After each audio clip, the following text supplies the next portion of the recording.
Listen carefully, precious daughter. There is a mystery in the spirit, and if you do not understand it early, life will keep repeating lessons with pain. Many of you keep asking God in tears, why don't they value me? Why do they overlook me? Why do they speak to me anyhow? Why do they come close and yet never stay with honor? And the Lord sent me to tell you the truth you may not like, but the truth that will set you free. Respect is not begged for. Respect is not demanded by tears. Respect is commanded by alignment. There are reasons people rise when some enter a room, and reasons people speak carelessly to others without fear. It is not beauty, it is not age, it is not even talent alone. It is something deeper, something spiritual. Many girls have power but no posture. Many have grace but no boundaries. Many have value but they have advertised themselves cheaply. And hear me carefully, the way people treat you is often a response to what you permit, what you project, and what you tolerate. There are girls who laugh at everything, even what should make them cry. There are girls who explain themselves to everyone, even those who have no authority in their lives. There are girls who give emotional access to people who have not earned spiritual permission. And when people see this, even unconsciously, they lose reverence. In the spirit, familiarity without honor produces contempt. When you make yourself too available, too accessible, too predictable, people stop handling you with care. Not because you are not valuable, but because value that is exposed without order is abused. Hear me? Jesus was meek, but he was not cheap. He was loving, but he was not careless. There were crowds around him, but access to him was controlled. Even God himself does not reveal everything to everyone. If the Almighty values boundaries, who taught you that openness without wisdom is humility? Some of you were taught to be nice, but not taught to be discerning. You were taught to be quiet, but not taught to be confident. So you grew up apologizing for your existence, shrinking your voice, laughing to be accepted, overgiving to be loved, and slowly respect left the room. Let me tell you something that may shock you. People don't always disrespect you because they are evil. Many times they disrespect you because you don't respect yourself enough to enforce order. When you tolerate jokes that wound you, you train people to wound you again. When you accept inconsistency, you announce that stability is not required to access you. When you keep explaining your worth, you prove you don't believe it fully. In the realm of the spirit, honor responds to clarity. When a woman knows who she is, confusion cannot stay around her. When a girl understands her assignment, casual people become uncomfortable. That discomfort is not your problem, it is evidence of growth. Some of you are too loud in places where silence will give you authority, and too silent in places where your voice is required. Respect does not come from noise, it comes from weight. And weight comes from depth, discipline, and self-governance. Watch this. The same people who ignore you today will adjust tomorrow when you change posture. Not because they suddenly became good, but because something in you shifted. The spirit world always reacts when alignment changes. You must learn the power of no, not angrily, not rudely, but firmly. You must learn that being kind does not mean being careless. You must learn that access to you is a privilege, not a right. Until you understand this, life will keep teaching you through pain what wisdom could have taught you through instruction. Listen, daughter, you are not small, you are not ordinary, you are not replaceable. But if you keep behaving like you are optional, people will treat you as such. Heaven does not joke with identity. When God defines a thing, he defends it, but you must agree with his definition. The moment you stop chasing validation, respect will start chasing you. The moment you stop explaining yourself to everyone, people will start listening. When you speak, the moment you stop begging to be chosen, you will become the standard others must rise to meet.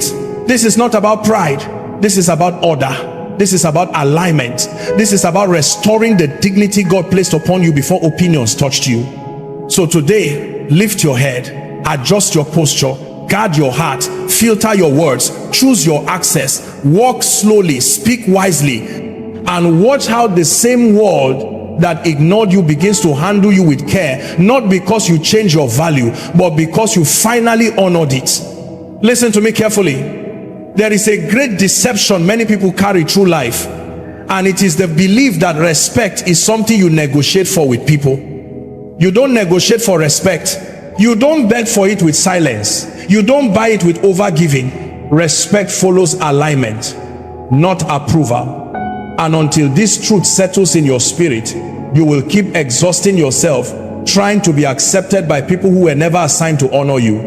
Many girls grow up learning how to read moods instead of learning how to stand in identity. You learned how to adjust yourself so that people will be comfortable, but you were never taught how to remain consistent so that people will be correct. So you enter rooms already editing yourself, reducing yourself, softening convictions, laughing at things that hurt you, agreeing with things that confuse you, all in the name of peace. But peace without alignment is not peace. It is compromise disguised as kindness. The spirit realm responds to order. Heaven does not reward noise. Heaven responds to structure. When your life is not aligned, people may like you, but they will not respect you. Approval is emotional. Respect is spiritual. Approval comes from feelings. Respect comes from perception. People approve of what pleases them, but they respect what carries weight. Many of you want to be liked, but you were designed to be regarded. And there is a difference. When you chase approval, you lose authority. When you prioritize alignment, authority begins to speak for you without effort. That is why some people don't talk much, yet their presence silences a room. It is not volume, it is alignment. Alignment means your words match your values. Your emotions obey your convictions. Your access is governed by wisdom, not loneliness. When a woman is aligned, she does not need to announce who she is.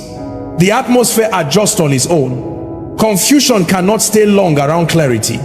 Disrespect cannot stay long around order. Many girls are offended by how people treat them, but they have never examined how they treat themselves.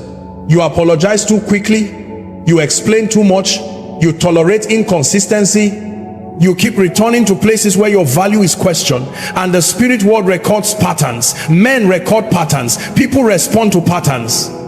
When your life lacks alignment, people sense it even if they cannot explain it. They may not know what is wrong, but they know something is missing.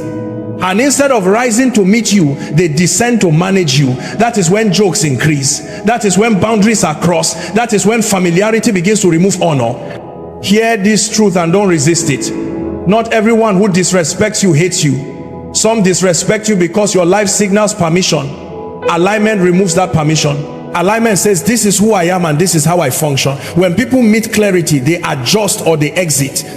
Jesus was never rude, but he was never confused. He did not explain himself to everyone. He did not answer every question. He did not heal every person who demanded it. He walked in alignment with assignment.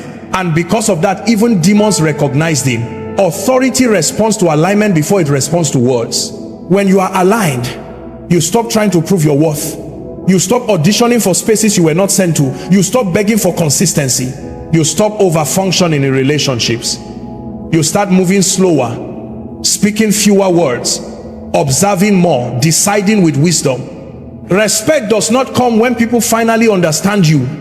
Respect comes when you finally understand yourself. When you know who you are, you stop accepting roles that contradict it. When you know your value, you stop negotiating your standards. When you know your assignment, you stop being distracted by opinions. Alignment will cost you applause. Some people will leave when you stop overgiving. Some will call you proud when you start setting boundaries. Some will say you have changed when you start honoring yourself. But heaven will back you when earth misunderstands you.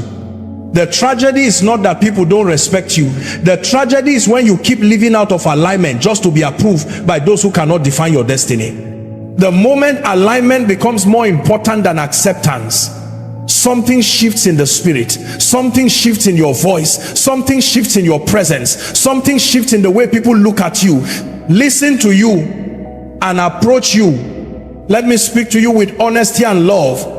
Boundaries are not walls of pride, they are gates of wisdom. Many people think that love means unlimited access, but in the kingdom of God, access is always controlled by order.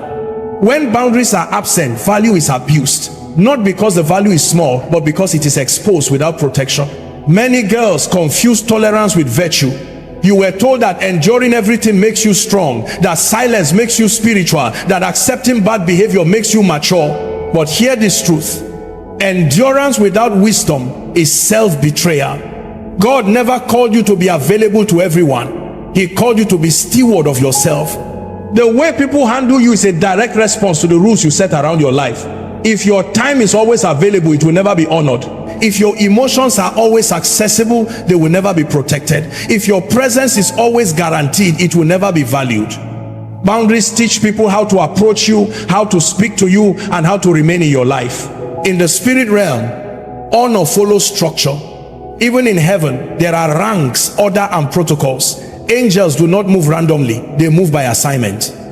If heaven functions with boundaries, why do you think your life can function without them? Some of you keep asking why people keep crossing lines, but you have never clearly drawn them. You keep hoping people will understand, but clarity was never spoken. Silence does not communicate standards. Unspoken expectations always lead to repeated disappointment. Boundaries are not emotional reactions, they are spiritual decisions. They are not built in anger, they are established in alignment. When you finally decide what is acceptable and what is not, your life becomes easier, not harder. Chaos reduces when clarity increases. Many people are uncomfortable around boundaries because boundaries expose intentions. Those who benefit from your lack of limits will resist when limits appear. Do not be surprised when people who once enjoyed unlimited access begin to accuse you of changing. You did change, you grew. Let me tell you something important. Boundaries do not push the right people away. They protect the right people and filter out the wrong ones. Anyone who truly values you will adjust to your standards. Anyone who refuses to adjust was never assigned to stay. When you don't set boundaries, you teach people that disrespect has no consequences. And where there are no consequences, behavior never changes. People repeat what you allow. Patterns form where limits are absent. Many girls are emotionally exhausted, not because life is hard, but because everyone has access to them. You carry burdens you were never meant to carry. You listen to voices you were never meant to entertain. You explain yourself to people who have no authority to define you. Boundaries restore dignity. They return honor to your time, your words, your presence. When you begin to say no without guilt, something powerful happens in your spirit. Your yes becomes meaningful again. Your presence becomes intentional again. Your peace returns. This is not about becoming cold or distant. This is about becoming ordered. Love without boundaries is chaos. Kindness without wisdom is vulnerability without defense. God is loving, yet he is holy. He is gracious, yet he is just. Even mercy has rules. You must stop feeling guilty for protecting what God entrusted to you. Your heart is not a public space. Your emotions are not a charity. Your destiny is not a playground for careless people. When you honor your boundaries, people are forced to honor you, and those who cannot will quietly remove themselves from your life. Let me draw your attention to a truth many ignore. Honor is sustained, not demanded. It is built daily by the way you carry yourself, the way you speak, the way you decide, and the way you discipline your life. Identity gives you value, but posture determines how that value is treated. Many people know who they are, but very few know how to stand in who they are. Posture is not arrogance, and it is not silence. Posture is intentional conduct. It is the quiet confidence that comes from self-governance. When a woman lacks discipline, even if she has great potential, her life leaks authority. Discipline seals authority. It aligns your actions with your convictions and removes contradictions. People can sense but cannot name. Honor is fragile around inconsistency. When your words change depending on who you are with, people lose trust. When your standards adjust based on pressure, people stop taking you seriously. When your emotions lead your decisions, your life becomes unpredictable, and unpredictability erodes honor. Many girls want to be seen as strong, but strength is not in reaction, it is in regulation. The ability to pause, to think, to choose silence instead of impulse, restraint instead of excess, wisdom instead of emotion is what builds weight in the spirit. Weight is what makes people listen even when you whisper. Identity must be protected by discipline. If you know your worth but do not govern your behavior, people will test you. And the moment you fail your own standards, they will adjust how they treat you. Not because they hate you, but because you taught them a new version of you. Honor grows where discipline is visible. When people see that you respect your time, they respect it too. When people see that you do not tolerate confusion, they approach you with clarity. When people see that you do not overreact, they become careful with their words. Posture also includes the company you keep. You cannot sit with disorder and expect honor to follow you. Atmosphere shape perception. When you remain around chaos, chaos begins to define you. Sometimes disrespect is not about you. It is about the environment you keep allowing yourself to remain in. Discipline is the ability to delay expression. Not every emotion deserves a voice. Not every thought deserves expression. Wisdom filters before it speaks. Mature people are not those who feel less, but those who are ruled less by what they feel.